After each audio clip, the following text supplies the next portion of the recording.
तो हेलो मेरे प्यारे बच्चों, क्या हाल चाल। उम्मीद करता हूं कि आप लोग बहुत ही अच्छे होंगे और अपनी तैयारी जबरदस्त तरीके से कर रहे होंगे। तो आज आपके आकाश भैया, इस आकाश भैया को पहचान लीजिए। ये आकाश भैया आपके पूरे के पूरे 9th के मैथ को घोल कर पिला देंगे। जैसे चाय में बिस्कुट आप लोग घुमा घुमा कर अच्छे तरीके से खाते हो, मजा आ जाता है कि नहीं, इसी तरह इस चैप्टर को इतना घुमा घुमा कर आराम से आप लोगों को घोल कर पिलाने वाला है आपके आकाश भैया। तो क्लास 9th का पहला चैप्टर है और पहले चैप्टर का नाम है यहाँ पे संख्या पद्धति। पहले चैप्टर का नाम है संख्या पद्धति और उसका हमने ले रखा है प्रश्नावली 1.1।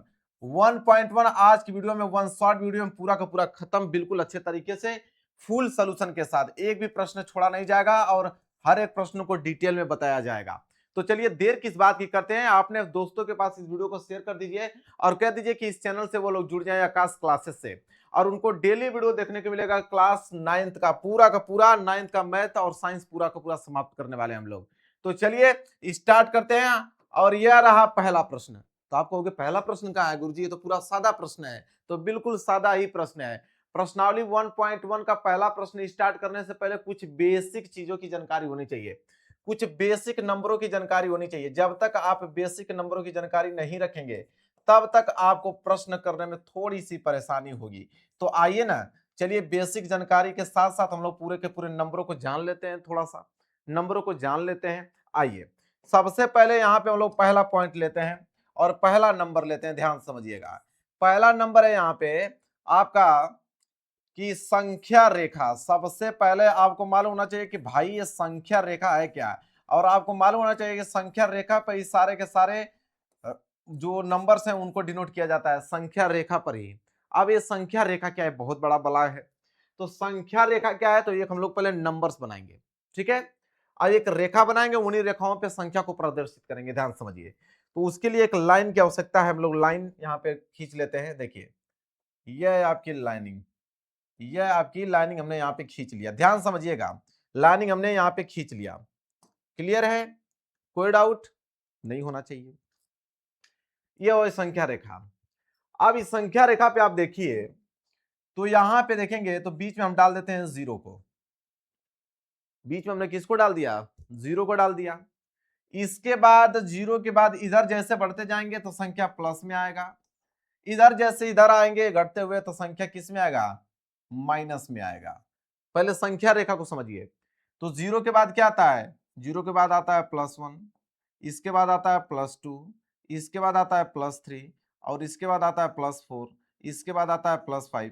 कहां तक जाएगा गुरुजी, तो कोई ठिकाना नहीं है कि कहां तक जाएगा। कहां तक जाएगा, अनंत तक चला जाएगा, ठीक है।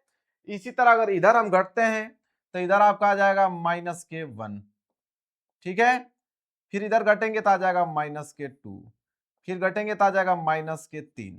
अब कहां तक गुरुजी जाएगा, कोई ठिकाना नहीं है, माइनस के अनंत तक जाएगा, कोई नहीं बता सकता है। तो संख्या रेखा पर सभी की सभी धनात्मक संख्या और सभी की सभी ऋणात्मक संख्या को हम लोग क्या कर देते हैं, प्रदर्शित कर देते हैं। अब हम यहां से निकालेंगे पहला संख्या, यहां से अब उत्पत्ति होगी। यहां पे हम लोग जानेंगे प्राकृत संख्या, ठीक है, कि प्राकृत संख्या किसे कहते हैं।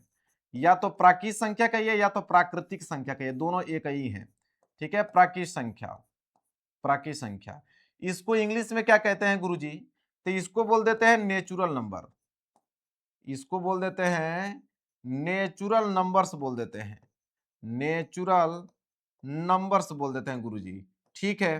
तो बताइए ना कि प्राकृत संख्या होता क्या है। तो देखिए प्राकृत संख्या वो होता है, गिनने वाली संख्या को हम लोग प्राकृत संख्या कहते हैं।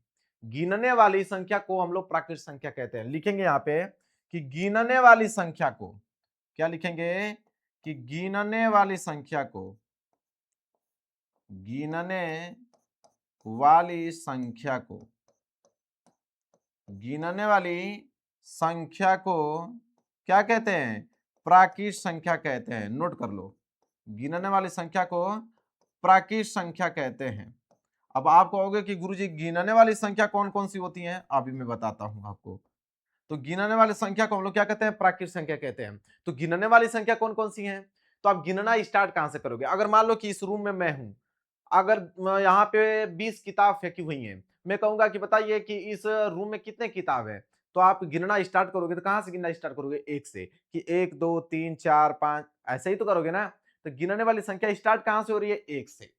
तो यहां से एक से स्टार्ट होगा, एक के बाद कहोगे कि गुरुजी आएगा दो के बाद कहोगे गुरुजी तीन, इसके बाद चार, इसके बाद पांच, लास्ट में जाते जाते जाते जाते कहां तक जाएगा उसका कोई ठिकाना नहीं है भाई, मतलब जाएगा अनंत तक। एक से स्टार्ट होगा, अनंत तक लाखों अरबों करोड़ों चलता चला जाएगा। समझ लीजिए, कोई नहीं बता सकता है। समझ में आ रहा है आप लोगों को? वही एक प्रश्न खड़ा हो जाता है, गिनने वाली संख्या को प्राकृत संख्या कहते हैं। प्राकृत संख्या एक से स्टार्ट होता है, अनंत तक जाता है, और सभी की सभी धनात्मक संख्या है। लेकिन अगर वही कोई प्रश्न पूछ दे कि सबसे छोटी प्राकृत संख्या, सबसे छोटी प्राकृत संख्या, तो नोट कर लीजिए, सबसे छोटी प्राकृत संख्या, तो सबसे छोटी प्राकृत संख्या क्या है? एक। कोई पूछे आपसे कि सबसे छोटी प्राकृत संख्या क्या होगी, तो सबसे छोटी प्राकृत संख्या एक होगी। और सबसे बड़ी प्राकृत संख्या, तो सबसे बड़ी प्राकृत संख्या को हम लोग बता नहीं पाएंगे, वो कहां तक चला जाएगा उसकी कोई गारंटी नहीं है। तो सबसे बड़ी हो जाएगा अनंत, जिसे हम लोग गणना कर ही नहीं सकते हैं भाई, ठीक है। अनंत, इसको बोलते हैं अनंत या इन्फिनिटिव, ठीक है, अनंत। ये हो गया बड़ी संख्या, कोई बता ही नहीं सकेगा कि सबसे बड़ी प्राकृत संख्या क्या होती है, ठीक है। यहां तक क्लियर हो गया आप लोगों को? प्राकृत संख्या के बारे में आपको जानकारी हो गया कि गिनने वाली संख्या को प्राकृत संख्या कहते हैं, एक से स्टार्ट होता है, अनंत तक जाता है। सबसे छोटी प्राकृत संख्या एक होती है, सबसे बड़ी प्राकृत संख्या अनंत होती है, उसको हम बता ही नहीं पाएंगे। क्लियर हो गया? यहां तक आपको समझ आ गया? तो यहां से देखिए, संख्या रेखा पे एक से स्टार्ट हो गया और यहां तक, ये सब क्या कहलाएंगे? प्राकृत संख्या कहलाएंगे, ठीक है, कोई डाउट नहीं। अब चलिए थोड़ा सा रिमूव करते हैं और अगली संख्याओं के बारे में बढ़ते हैं। नोट्स बनाते चलिएगा, मेरा एक बेहतरीन नोट्स तैयार होना चाहिए, बता देता हूं, इतना डिटेल में मैथ आप लोगों को पढ़ाने वाला हूं, मजा आ जाएगा आप लोगों को नोट्स बनाने में। तो यह तो हो गया आपका क्या? प्राकृत संख्या। यहां तक हो गया आपका प्राकृत संख्या हो गया, ये तो भाई प्राकृत संख्या हो गया, ठीक है। अब हम बात करते हैं आगे। अब आगे आपका दूसरा आ गया है, यहाँ पे दूसरा का नाम है आप लोगों का पूर्ण संख्या। प्राकृत संख्या के बाद आएगा आपका पूर्ण संख्या। चलिए जानिए कि पूर्ण संख्या क्या होता है। पूर्ण संख्या को हम लोग इंग्लिश में क्या कहते हैं? पूर्ण संख्या को इंग्लिश में हम लोग होल नंबर्स कहते हैं। क्या कहते हैं? होल नंबर्स कहते हैं, होल नंबर्स कहते हैं, होल नंबर्स। क्लियर है? अब ये पूर्ण संख्या क्या होता है, एक बात और मैं बता देता हूं आपको कि प्राकृत संख्या को एन से डिनोट करते हैं। जो प्राकृत संख्या था तो उसको एन से डिनोट करते हैं। तो एन बराबर प्राकृत संख्या को लिखेंगे यहाँ पे, एक, दो, तीन, चार, डॉट डॉट डॉट कहां तक जाएगा? प्लस इन्फिनिटी तक जाएगा। ये होता है आपका नेचुरल नंबर, मतलब प्राकृत संख्या को एन से डिनोट करते हैं। और ये जो पूर्ण संख्या है, तो पूर्ण संख्या को हम लोग कैपिटल डब्ल्यू से डिनोट करते हैं, याद रख लीजिएगा, कैपिटल डब्ल्यू बराबर। अब पूर्ण संख्या होता क्या है? तो पूर्ण संख्या होता है कि परिमेय, वो जो था आपका प्राकृत संख्या, प्राकृत संख्या में जीरो को सम्मिलित कर दीजिए, प्राकृत संख्या में जीरो को सम्मिलित कर दीजिए, आपका बन जाएगा पूर्ण संख्या।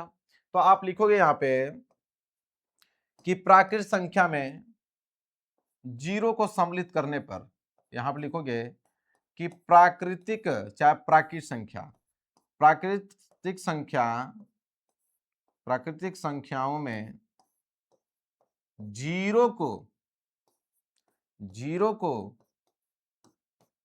सम्मिलित करने पर, जीरो को सम्मिलित करने पर, जीरो को सम्मिलित करने पर पूर्ण संख्या बनता है, पूर्ण संख्या बनता है। लो भाई, परिभाषा भी लिख लो इसका, ठीक है, कि प्राकृतिक संख्याओं में जीरो को सम्मिलित करने पर पूर्ण संख्या बनता है। अब कैसे, देखिए ध्यान से। तो प्राकृतिक संख्या हमारा क्या था? तो आप कहोगे प्राकृतिक संख्या हमारा एक था, एक से स्टार्ट था, दो था, दो के बाद तीन आ रहा था, तीन के बाद चार आ रहा था, पांच आ रहा था, डॉट डॉट डॉट जा रहा था अनंत तक। अब ये प्राकृतिक संख्या, इसमें जीरो को सम्मिलित कर दो तो आगे इसमें जीरो भी आ जाएगा। अब ये जीरो आते ही ये कहलाने लगेगा होल नंबर, मतलब होल नंबर मतलब पूर्ण संख्या कहलाने लगेगा। अगर वही कोई प्रश्न आपसे पूछ दे कि सबसे छोटी पूर्ण संख्या, तो सबसे छोटी पूर्ण संख्या यहाँ पे क्या हो जाएगा? जीरो। तो सबसे छोटी पूर्ण संख्या क्या हो जाएगा? यहाँ पे जीरो।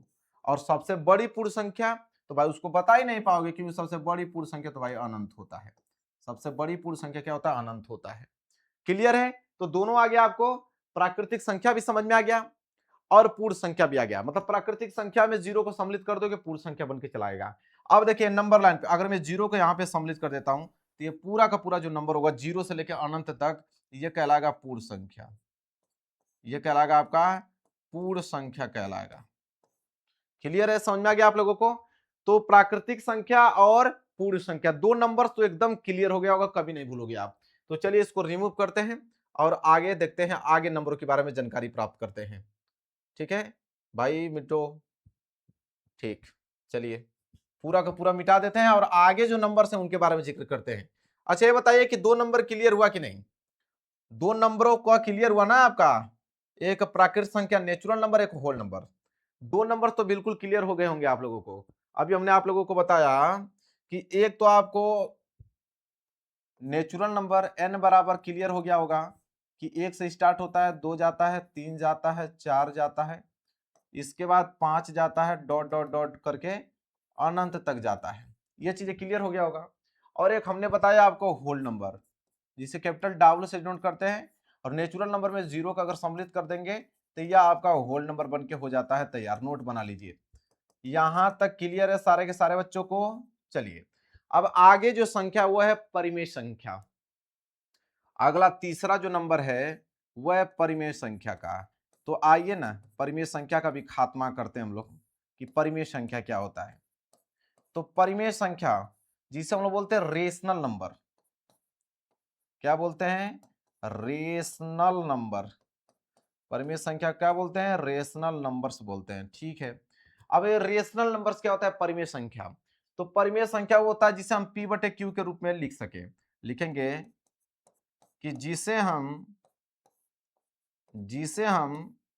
p बटे q के रूप में लिख सके, p बटे q के रूप में लिख सकें।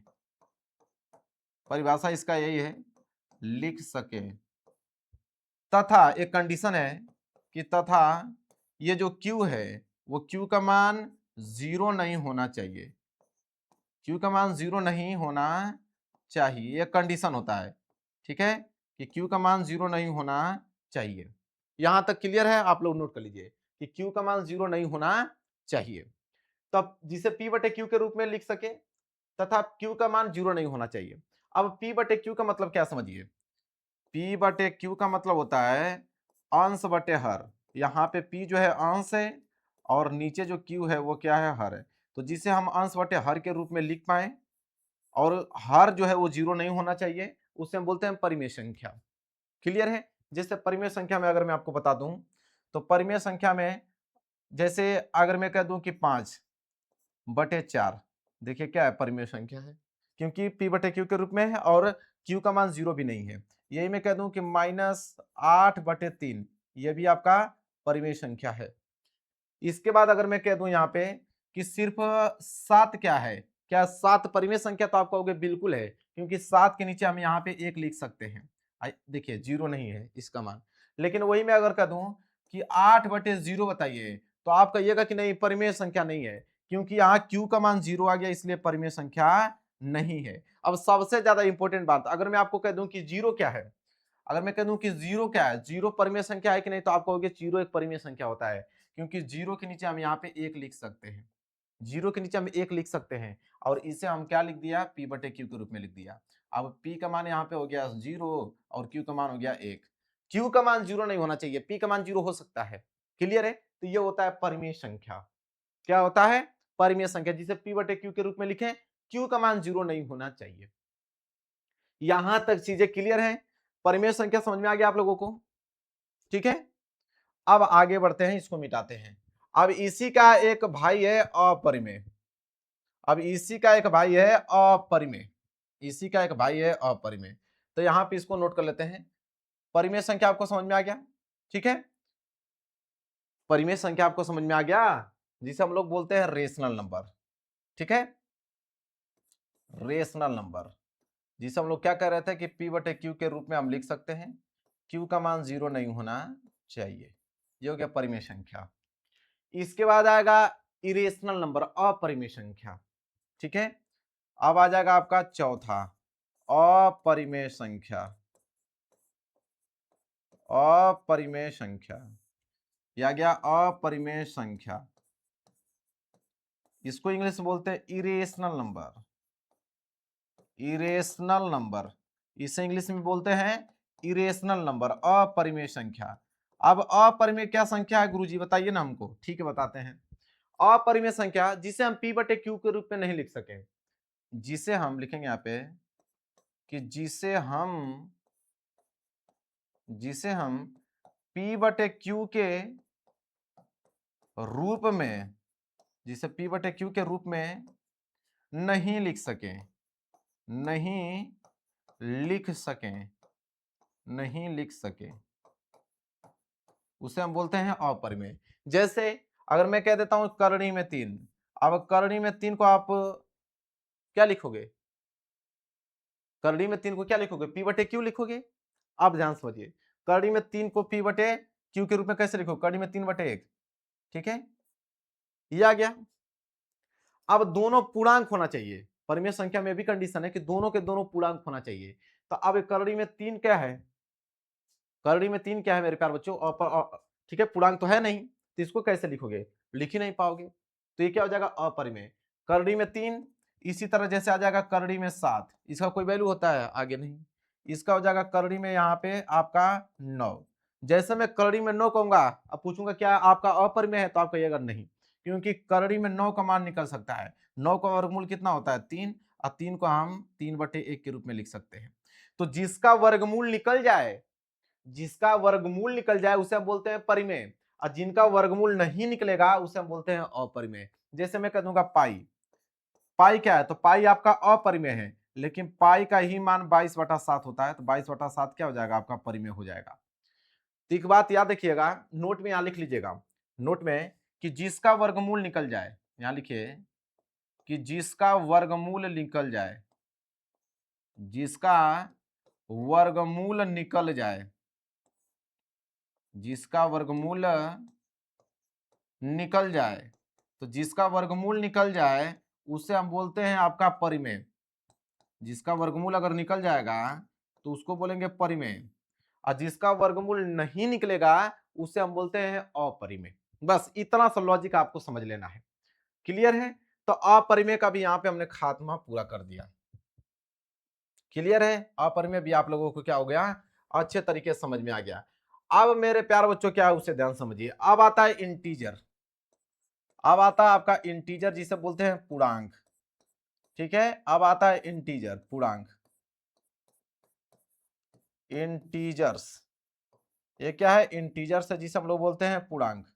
अब पूर्णांक क्या है, पूर्णांक को हम लोग जेड से डिनोट करते हैं, क्योंकि ये जर्मन के जेहलिन शब्द से लिया गया है, जर्मन के जेहलिन शब्द से लिया गया है, जिसका मतलब है गिनना, ठीक है।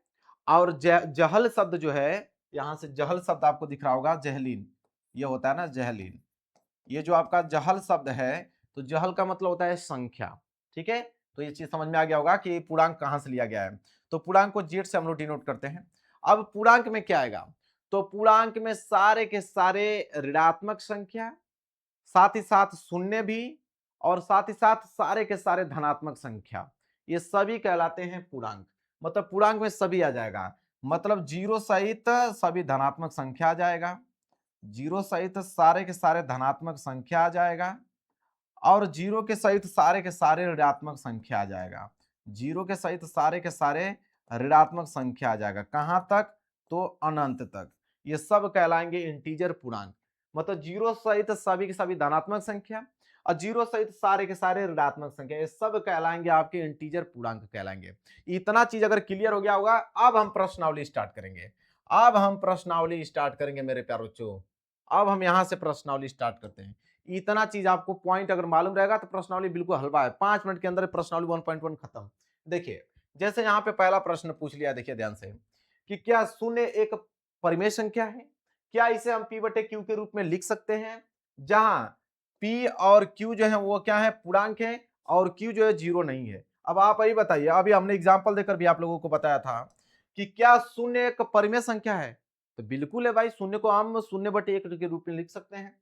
तो इसका हल लिखेंगे हम लोग, इसका हल हो जाएगा कि हाँ, आप लिखिए यहाँ पे कि हाँ, हाँ शून्य एक परिमेय संख्या है। आप लिखेंगे कि हाँ शून्य एक, कि हाँ शून्य एक परिमेय संख्या है। शून्य एक परिमेय संख्या है। शून्य एक परिमेय संख्या है। ठीक है, अब कैसे समझिए। तो शून्य एक परिमेय संख्या है तो आप लिखिए यहाँ पे शून्य। अब शून्य को आप लिख सकते हैं शून्य बटे एक, ठीक है, जो कि है पी बटे क्यू के रूप में। पी बटे क्यू के रूप में लिखेंगे कि जहां आप देख रहे हो कि जहां p बराबर क्या है 0 और q बराबर क्या है, q बराबर 1। ठीक है, और q का मान 0 भी नहीं है। यह भी बहुत अच्छी बात है कि q का मान 0 भी नहीं है, क्योंकि q का मान यहाँ पे 1 दे रखा है। इसलिए हम कह सकते हैं कि शून्य एक क्या है, परिमेय संख्या है। क्लियर है? बताइए कितना ज्यादा आसान ये पहला प्रश्न था कि शून्य एक परिमेय संख्या है, तो आप लिखोगे कि हाँ शून्य एक परिमेय संख्या है, क्योंकि शून्य को हम p बटे क्यू के रूप में लिख सकते हैं, जहां p बराबर 0 है, q बराबर 1 है और q का मान 0 भी नहीं है। हो गया, यही सॉल्यूशन है इसका, नोट कर लो। अब आइए यहाँ पे अगले प्रश्न की तरफ। प्रश्न संख्या दूसरा देख लो क्या है। प्रश्न संख्या दूसरा कि 3 और 4 के बीच आपको 6 परिमेय संख्या ज्ञात करना है। 3 और 4 के बीच 6 परिमेय संख्या ज्ञात करना है। इसका नियम समझिए। अब बोला है कि 6 परिमेय संख्या, जब भी आपको दो संख्याओं के बीच कितनी भी परिमेय संख्या ज्ञात करने के लिए बोले तो उसका नियम क्या होता है समझिए। अब बोला है 6 परिमेय संख्या, तो यहाँ पे लिखिए 6 और 6 में एक जोड़ दीजिए, वो हो जाएगा आपका 7। ठीक है, बस ब्रेक कर दीजिए। अब कौन कौन से संख्या बोला है 3 और 4 के बीच, तो आप यहाँ लिखिए 3 और यहाँ पे आपको लिखना है 4। ठीक है, अब ध्यान से आपको समझना है। अब 3 कुछ नहीं तो 3 के नीचे हम 1 लिख सकते हैं, बिल्कुल लिख सकते हैं। 4 के नीचे हम 1 लिख सकते हैं, बिल्कुल लिख सकते हैं। अब ये जो जितनी संख्या पूछा रहेगा कि 6 परिमेय संख्या, तो 6 में 1 जोड़ दीजिए, टोटल हो जाएगा 7। अब 7 की मल्टीप्लाई ऊपर नीचे कर दीजिए, तो 7 की मल्टीप्लाई ऊपर और 7 की मल्टीप्लाई नीचे भी हो जाएगा। इसी तरह 7 की मल्टीप्लाई इधर ऊपर और 7 की मल्टीप्लाई नीचे भी हो जाएगा। जब यहाँ पे हल करेंगे तो देखिए क्या जाएगा, जब इसको हल कीजिएगा तो यह जाएगा 7 त्रिके 21 और बटे में हो जाएगा यहाँ पे 7। और जब इसको हल कीजिएगा तो 7 चौक 28 और बटे में क्या हो जाएगा 7 एकम 7 हो जाएगा। अब इसके बीच कितना परिमेय संख्या पूछा है यहाँ पे, तो टोटल 6 परिमेय। तो अब देखिए कौन कौन से हो जाएगा। अब 21 बटे 7 के बाद आ जाएगा 22 बटे के 7, 22 बटे के 7 के बाद आ जाएगा यहाँ पे 23 बटे के 7, इसके बाद आ जाएगा आपका 24 बटे के 7, इसके बाद आ जाएगा आपका 25 बटे के 7, इसके बाद आ जाएगा आपका 26 बटे के 7, इसके बाद आ जाएगा आपका 27 बटे के 7। देखिए टोटल कितना, तो एक यहाँ पे हो गया 2, ये हो गया आपका 3, ये हो गया आपका 4, ये हो गया आपका 5 और ये हो गया 6। टोटल 6 परिमेय संख्या निकल के आ गया। टोटल ये 6 परिमेय संख्या निकल के आ गया आप लोगों को। बस ये हो गया आंसर। अब यहाँ पे कटाओगे तो देखो 7 त्रिक 21 कटाओगे तो ये आ जाएगा 3, इसी तरह इसको घटाओगे 7 चौक 28 आ जाएगा 4। अब देख लीजिए 3 और 4 के बीच 6 परिमेय पूछा है ना, तो 3 और 4 के बीच 6 परिमेय, ये टोटल 6 परिमेय है, इसको नोट कर लीजिए, यही होगा आंसर, यही होगा आंसर। दिख रहा है कितना ज्यादा सिंपल, आप हमें बताइए कितना ज्यादा ही सिंपल है मेरे प्यार बच्चों, है ना आसान। चलिए अब आगे बढ़ते हैं अगले प्रश्न की तरफ। अगला प्रश्न देख लीजिए क्या है। अगला प्रश्न है प्रश्न संख्या तीसरा। प्रश्न संख्या तीसरा देख लीजिए क्या है। बोला है कि 3/5 और 4/5 के बीच आपको 5 परिमेय संख्या ज्ञात करना है। तो 5 ज्ञात करना है ना, आप यहाँ पे तो 5 ज्ञात करना है तो 5 में एक जोड़ लीजिए। तो 5 ज्ञात करना है तो 5 में जैसे एक आप जोड़ोगे तो ये हो जाएगा आपका 6। 5 में एक जोड़ोगे तो हो जाएगा 6। संख्या कौन कौन सी है, एक आपके पास है 3/5 और एक आपके पास है 4/5। अब करना क्या है कि ये जो 6 आया है 6 की मल्टीप्लाई ऊपर कर दीजिए, 6 की मल्टीप्लाई नीचे कर दीजिए और हर दोनों का बराबर है। ठीक है 5 5, तो यहाँ पे भी 6 की मल्टीप्लाई ऊपर कर देंगे, 6 की मल्टीप्लाई नीचे कर देंगे। जब मल्टीप्लाई कीजिएगा तो क्या आएगा, ये आ जाएगा आपका 6 3 18 बटे 6 5 30 और ये आ जाएगा आपको 6 चौको 24 और बटे में आ जाएगा 6 5 30। क्लियर है। अब इसके बीच 5 परिमेय संख्या पूछा है तो 5 परिमेय संख्या भाई लिख लो। देखो 18/30 के बाद आ जाएगा आपका 19/30, इसके बाद आ जाएगा आपका 20/30, इसके बाद आ जाएगा आपका 21/30, इसके बाद आ जाएगा आपका 22/30, इसके बाद आ जाएगा आपका 23/30। यह टोटल हो गया कितना 5 आपके परिमेय संख्या हो गया। ठीक है, 18/30 को जब अगर कटा दोगे तो इतना ही आएगा। 6 से घटाइए तो 6 3 18 और 6 5 30। ठीक है, इसी तरह इसको जब कटाइए तो 6 चौको 24 और 6 5 30। वही चीज तो आ गया आपका 3/5 और 4/5। यही तो पूछा था, 3/5 और 4/5 के बीच 5 परिमेय संख्या, तो ये हो गया बीच में आंसर। क्लियर है, यह होता है मेथड किन्हीं दो संख्याओं के बीच परिमेय संख्या ज्ञात करने का। और एक बात हमेशा याद रखिएगा कि किन्हीं दो संख्याओं के बीच अनंत परिमेय संख्या होता है। ठीक है, इस बात को भी ध्यान में रखिएगा। आगे बढ़ेंगे अगले प्रश्न की तरफ। यह चौथा प्रश्न और इस प्रश्नावली का लास्ट प्रश्न है। इस प्रश्नावली का लास्ट प्रश्न है, क्या देखिए, कह रहा है कि नीचे दिए गए कथन सत्य हैं या असत्य हैं, कारण के साथ अपने उत्तर दीजिए। ठीक है भाई, देते हैं। पहला प्रश्न क्या देखिए, पहला प्रश्न है कि प्रत्येक प्राकृतिक संख्या एक पूर्ण संख्या होती है। देखिए ध्यान से, तो पहला प्रश्न हम यहाँ पे सॉल्व कर रहे हैं।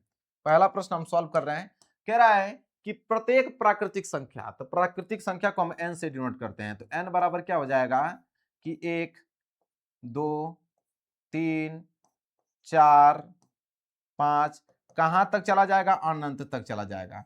यह होता है प्राकृतिक संख्या। तो ये कह रहा है प्रत्येक प्राकृतिक संख्या एक पूर्ण संख्या होती है। पूर्ण संख्या को हम बोलते हैं होल नंबर। पूर्ण संख्या को बोलते हैं हम लोग होल नंबर। ठीक है, जिसमें यहाँ पे आ जाता है 0, इसके बाद 1, इसके बाद 2, इसके बाद 3, इसके बाद 4, इसके बाद 5। क्लियर है, और कहां तक जाता है, अनंत तक जाता है। पहले जो बोला है उसको लिख लीजिए। अब ध्यान से समझिए आप लोग कि प्रत्येक प्राकृतिक संख्या एक पूर्ण संख्या होता है। मतलब जितना भी ये प्राकृतिक संख्या आपको दिख रहा है, क्या सभी की सभी पूर्ण संख्या में है? आप कहोगे बिल्कुल है। सभी की सभी प्राकृतिक संख्या एक से लेकर अनंत तक है, तो सभी की सभी प्राकृतिक संख्या ये पूर्ण संख्या में दिख रहा है कि नहीं आपको? आप कहोगे जी गुरु जी दिख रहा है, जी गुरु जी दिख रहा है। यहाँ पे देखिए 1 से स्टार्ट है, पूरा का पूरा दिख रहा है कि नहीं आपको? तो सारे के सारे प्राकृतिक संख्या पूर्ण संख्या में दिख रहा है, दिख रहा है बिल्कुल। मतलब ये क्या है, सत्य है। तो आप इसका लिखिए यहाँ पे कि सत्य है। आप लिखेंगे कि सत्य है, सत्य है। अब इसका सत्य है के साथ कारण भी देना है कि भाई इसका कारण क्या है। तो कारण में आप लिखिएगा कि प्राकृतिक संख्या और शून्य के संग्रह से पूर्ण संख्या बनता है। तो आप लिखिए कि प्राकृतिक संख्या,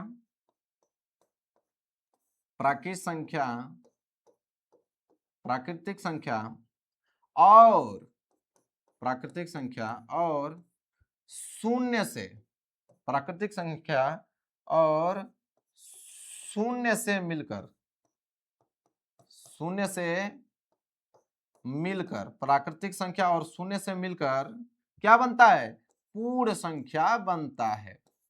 पूर्ण संख्या बनता है, पूर्ण संख्या बनता है। तो इस प्रश्न को हमेशा याद रख लीजिएगा मेरे प्यारे बच्चों, इस प्रश्न को दिमाग में फिट कर लीजिएगा कि प्रत्येक प्राकृतिक संख्या एक पूर्ण संख्या होती है। मतलब सारे के सारे प्राकृतिक संख्या को हम पूर्ण संख्या कह सकते हैं। क्लियर है, मतलब ये क्या हो गया, सत्य हो गया। चलिए मिटाते हैं, नोट कर लीजिए इसको। मिटाने के बाद अब हम बात करेंगे दूसरे प्रश्न की तरफ। देखिए दूसरा प्रश्न क्या है उसको ध्यान समझिए। दूसरा प्रश्न अब हल करते हैं इस वाले को। दूसरा प्रश्न क्या समझिए, दूसरा प्रश्न है कि प्रत्येक पूर्णांक, प्रत्येक पूर्णांक एक पूर्ण संख्या होती है। प्रत्येक पूर्णांक, पूर्णांक में हमने बताया आप लोगों को कि पूर्णांक क्या होता है, जिसे हम लोग जेड से डिनोट करते हैं। तो पूर्णांक में हमने आपको बताया कि इसमें सारे की सारी ऋणात्मक संख्या, सारी की सारे ऋणात्मक संख्या आ जाती हैं, और साथ ही साथ शून्य भी आ जाता है, और साथ ही साथ सारे के सारे धनात्मक संख्या भी आ जाता है, जिसे हम लोग बोलते हैं पूर्णांक। अभी हमने आप लोगों को बहुत डिटेल में बताया इस बात को। क्लियर है, ठीक है, यह हो जाता है आप लोगों का क्या, पूर्णांक। तो ये बोला है कि प्रत्येक पूर्णांक एक पूर्ण संख्या होती है। पूर्ण संख्या मतलब होल नंबर, होल नंबर होती है। होल नंबर 0 से स्टार्ट होता है, 0 1 2 3 4 5, ठीक है, डॉट डॉट डॉट इन्फिनिटी तक। अब आप ही हमको बता दीजिए इस बात को कि क्या जितना भी आपको पूर्णांक दिख रहा है, जितना भी आपको पूर्णांक दिख रहा है, ये सभी के सभी पूर्णांक पूर्ण संख्या होगा? सभी के सभी पूर्णांक पूर्ण संख्या होगा? कभी नहीं हो सकता है भाई। अभी मैं माइनस ले लू, -5, क्या -5 पूर्ण संख्या है? नहीं है। क्या -3 पूर्ण संख्या है? नहीं है। ठीक है, तो आप लिखोगे असत्य, क्योंकि सभी के सभी पूर्णांक जो है वो पूर्ण संख्या नहीं हो सकता है, लेकिन सभी के सभी पूर्ण संख्या पूर्णांक हो सकता है, ये हम कह सकते हैं, लेकिन सभी के सभी पूर्णांक पूर्ण संख्या नहीं हो सकता है। तो आप लिखोगे असत्य, आप यहां लिखोगे कि असत्य, आप लिखोगे असत्य, लिखोगे असत्य।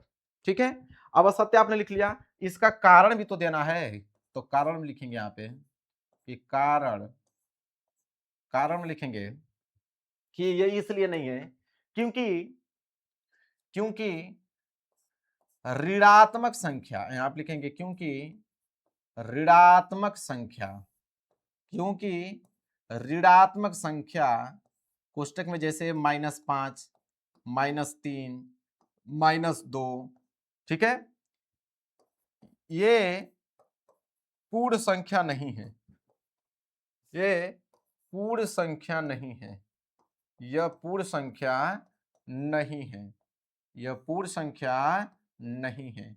लो मेरे प्यारे बच्चों, पूरा का पूरा हमने कारण सहित इसको हमने असत्य घोषित कर दिया। नोट कर लीजिए आप लोग। अब बढ़ेंगे लास्ट प्रश्न की तरफ, नोट कर लीजिए आप लोग। अब लास्ट प्रश्न है आप लोगों का प्रश्न संख्या तीसरा, यह वाला।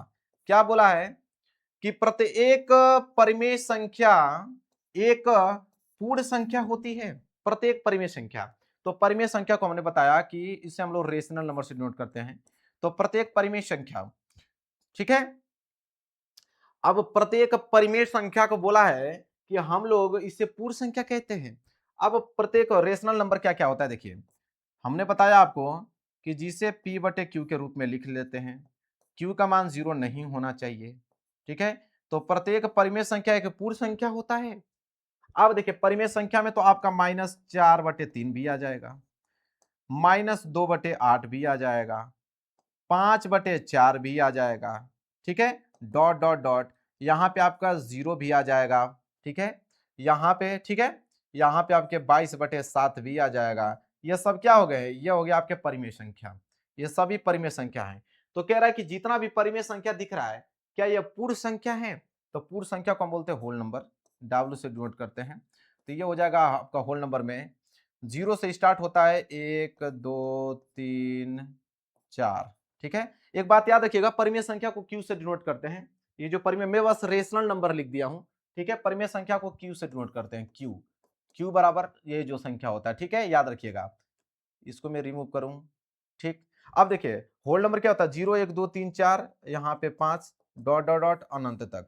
अब मेरे प्यार जो ध्यान से पहले नोट कर लिया आपने, ध्यान से प्रश्न को पढ़िए। कह रहा है कि प्रत्येक परिमेय संख्या एक पूर्ण संख्या होती है। तो क्या जितना भी परिमेय संख्या आपको दिख रहा है, -4/3, -2/8, 5/4, 22/7, क्या सभी के सभी यह पूर्ण संख्या है?